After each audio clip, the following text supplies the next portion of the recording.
Donkey Kong Bonanza was easily one of my favorite games of the year thus far.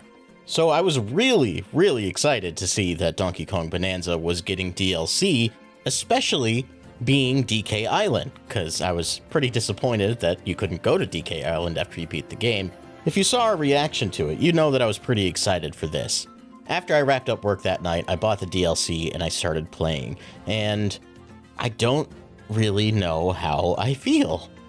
DK Island is fun to explore. The fact that you can go there, that it has the same music from Donkey Kong 64, it's cool.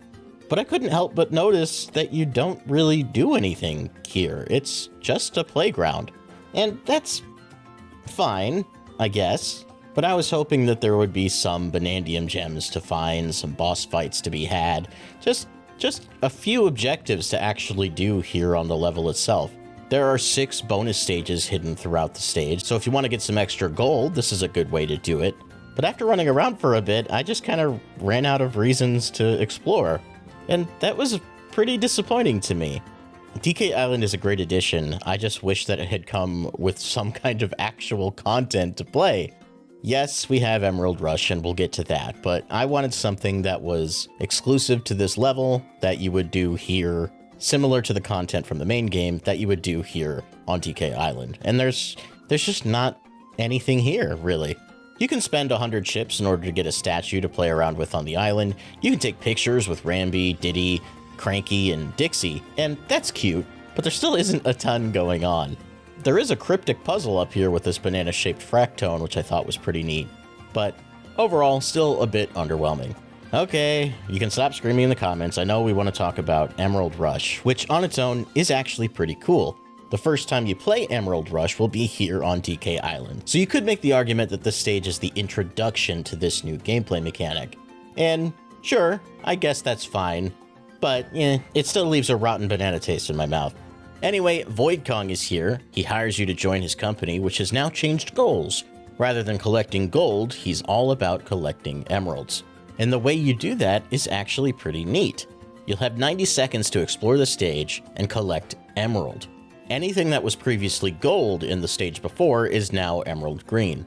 The catch is that DK will be wiped of all of his abilities. You'll get these abilities back by finding Bananza gems, finding fossils, and clearing goals that Void Kong will give to you over the course of your 90 seconds. Each round of 90 seconds has a quota of emerald that you have to obtain. At the end of that 90 seconds, it gets subtracted from your current total, and then you keep going. So yeah, this is a roguelike. And you're not just limited to DK Isle, you can play Emerald Rush on other layers too. And the strategies that you need to employ will change based on the layout.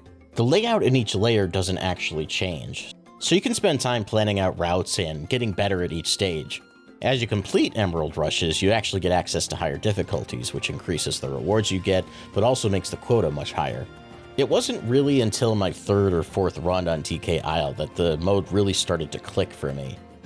I was playing on difficulty 4 or 5, and on those difficulties they take away most of your Bananza transformations. You have to obtain them by playing now. And in this particular run, I had only gotten access to the ostrich and the snake. I kept getting ostrich skills repeatedly, back to back.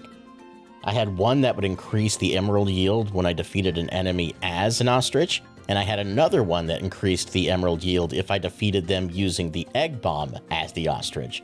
I started collecting and upgrading those 2 skills as much as I possibly could, and then I started exclusively doing Void Kong's missions, in which most of the time he would spawn enemies for me to fight.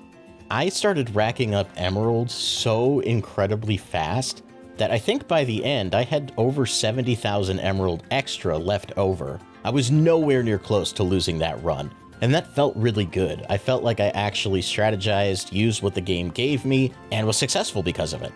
But then, after I finished that round, I found myself not really feeling that compelled to keep going.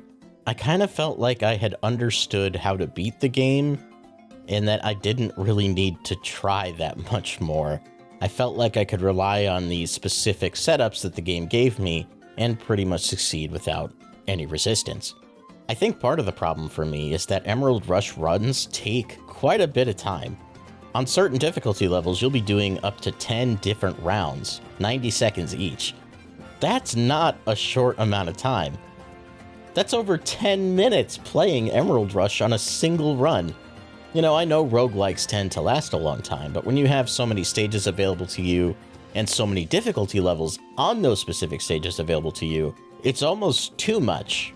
When you beat a run, you'll gain points and increase your rank as a member of Voidco's team, and this will get you access to more stages, it'll get you access to new outfits, and that's cool, but without having any additional traditional game to play, I don't feel any particular reason to do any of this.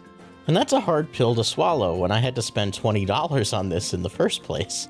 And maybe I'm alone in thinking this, but I just don't feel like there's enough here for me to chew on. There's a lot of quote-unquote content to play in Emerald Rush, but I don't feel like it's particularly valuable to play. Once I had figured out how to beat Emerald Rush, I didn't feel like I had to try in order to continue to succeed. And at that point, you're just going through the motions. I want to like this content more than I do, but it just didn't leave that big of an impression on me.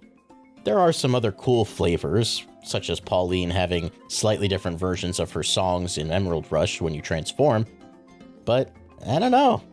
I feel like the value proposition here is way off.